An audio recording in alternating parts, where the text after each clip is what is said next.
Olá, pessoal. Meu nome é Luana. Eu sou psicóloga clínica, sou mestre pela Universidade Federal de Minas Gerais, concluí o mestrado agora, em 2023, e estou inaugurando este canal hoje com o objetivo de apresentar para vocês uma série de aulas sobre a teoria das molduras relacionais, a RFT.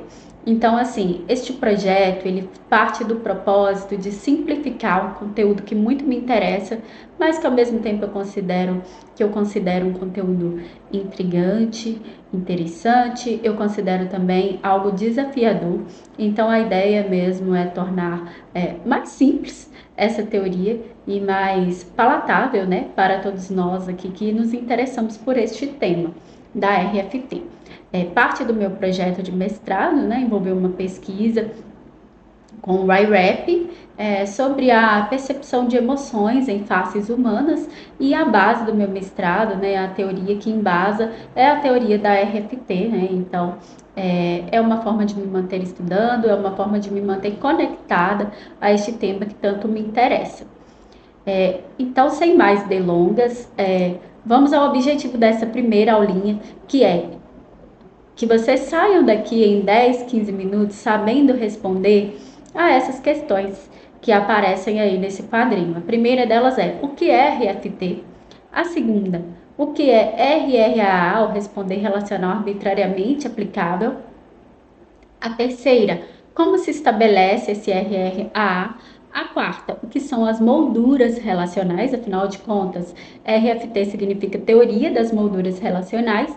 E a quinta: quais são os tipos de molduras relacionais? É lógico, né? Claro que na medida que a gente avance aqui no conteúdo, vocês vão aumentar o nível de complexidade com que vocês vão conseguir responder a essas perguntas, mas a aula de hoje tem a finalidade de ser uma introdução para tornar mais simples a leitura de alguns artigos que eu vou indicar, de algumas referências que eu vou indicar para vocês aqui abaixo no comentário dos vídeos. Então vamos lá. Primeiro vamos responder a seguinte questão: o que é RRAA, ou responder relacional arbitrariamente aplicável, né?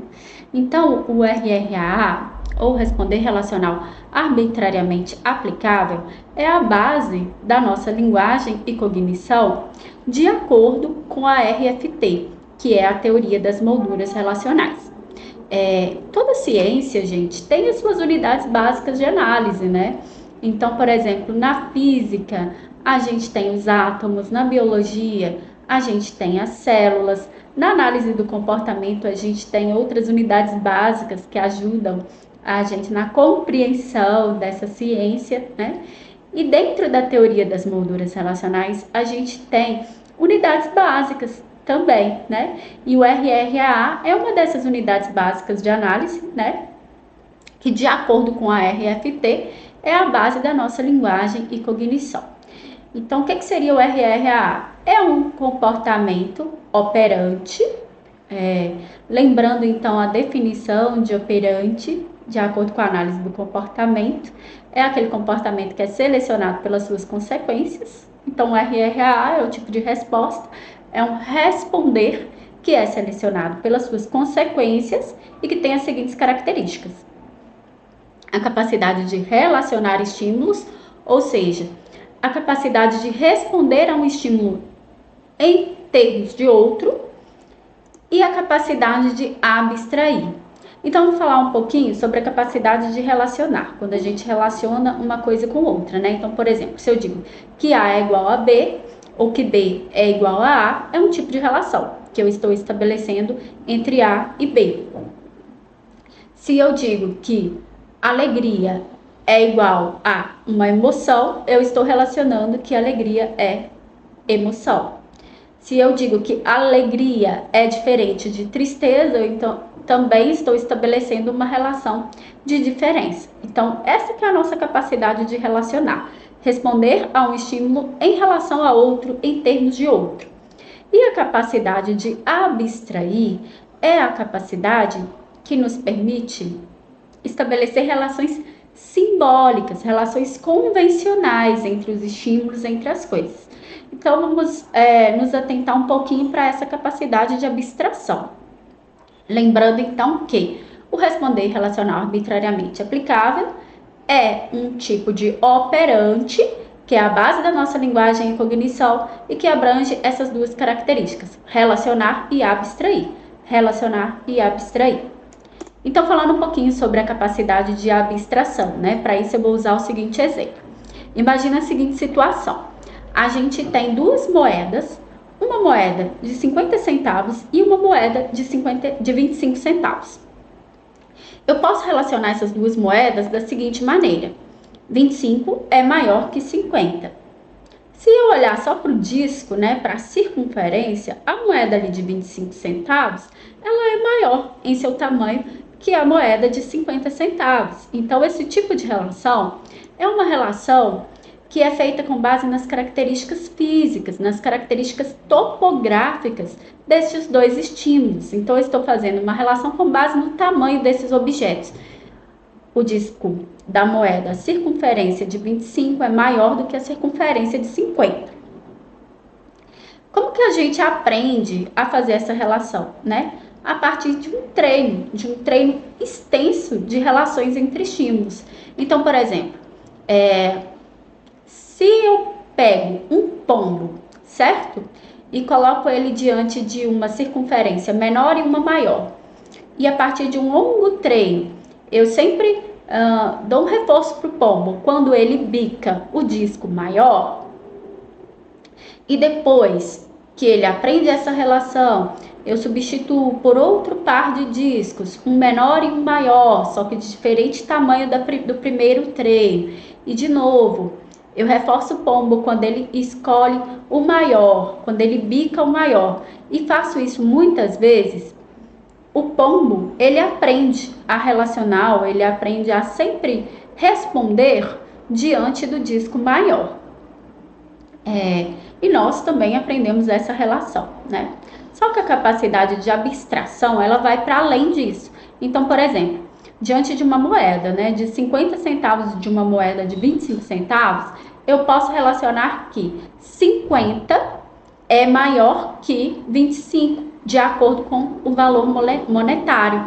Então, essa relação que a gente faz, ela não tem relação com as propriedades físicas das moedas, elas têm relação com características abstratas, arbitrárias, convencionadas pela nossa cultura, né? Culturalmente a gente aprende que 50 centavos vale mais do que 25 centavos. Então, 50 centavos é maior que 25 centavos.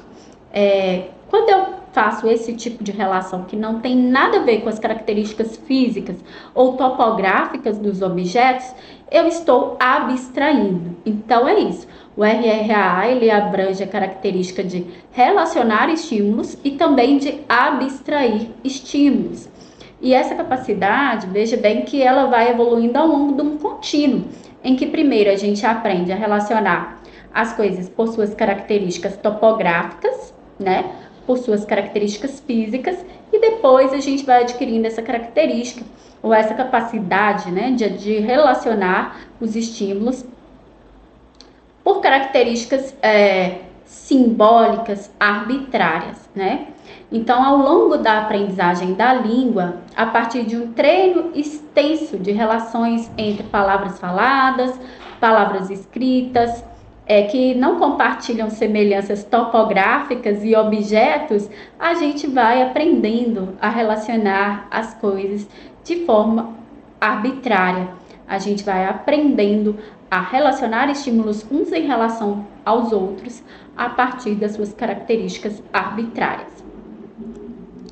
Então aí, né, eu já respondi para vocês como que os estímulos adquirem essa propriedade simbólica a partir então de um longo e extenso treino. A gente vai ver em mais detalhes na próxima aula como que se dá esse treino extenso, né, em que nós aprendemos a relacionar ou a emoldurar eventos. E aí a gente chega no conceito de moldura relacional. Então, eu vou ler para vocês aqui uma definição, que é a definição do Reis, no primeiro livro publicado sobre a RFT, de 2001, em que ele define Molduras relacionais da seguinte maneira. Moldura não é um novo termo técnico e não é uma estrutura, entidade mental ou processo cerebral. É uma metáfora que se refere a certas características de uma classe de respostas. Uma moldura relacional é uma classe específica de respostas relacionais arbitrariamente aplicáveis. Então, a gente não falou do RRA, que é um tipo de responder? A moldura é uma classe de RAA, vai dizer de uma característica desta forma de responder, é uma forma de emoldurar os eventos, de relacionar os eventos. A gente pode fazer isso de diferentes maneiras, né? Então, a gente tem diferentes molduras relacionais, que seriam as molduras de equivalência. Então, equivalência é uma relação de igualdade, né? Se eu digo, por exemplo, que alegria é igual a felicidade, eu estou dizendo que essas coisas são equivalentes, né? Oposição, então se eu digo que alegria é o oposto de tristeza, podemos dizer que não necessariamente, né? Mas é uma relação possível. Às vezes, na nossa linguagem, alegria e tristeza são relacionadas como se fossem coisas opostas, né? Moldura de distinção. Então, pensamento é diferente de sentimento. A moldura de comparação, que foi como, por exemplo, no exemplo que eu apresentei, né? 50 centavos é maior que 25 centavos, estou estabelecendo uma comparação em que uma coisa é maior que outra. A moldura hierárquica, temporal, espacial e deítica são molduras que a gente vai ver aí também ao longo das nossas aulinhas. São aulinhas porque o objetivo é simplificar, né? Mas por hora é importante vocês entenderem que existem diferentes formas de emoldurar eventos ou diferentes formas de relacionar eventos ou diferentes tipos de RRAA. Então, eu espero que agora, aqui ao final dessa aula, vocês voltem lá no segundo slide em que eu apresentei aquelas perguntas cujo objetivo era que vocês saíssem hoje daqui sabendo responder aquelas perguntas, né? E escrevam no papel uma resposta aí para cada uma delas. E a partir disso, eu acredito que vocês conseguem ler com mais tranquilidade os textos base que estarão indicados aqui nos comentários desta aula. É isso, obrigada pessoal. Eu fico aqui disponível para dúvidas e também espero que vocês façam comentários sobre o que vocês acharam da aula. Sigam o canal para dar força para esse projeto e também me digam, né, no que eu posso melhorar, porque o meu objetivo é aprimorar mesmo. Estamos aqui todos num contexto de aprendizagem, então eu estou aberta a críticas, comentários e sugestões. Muito obrigada!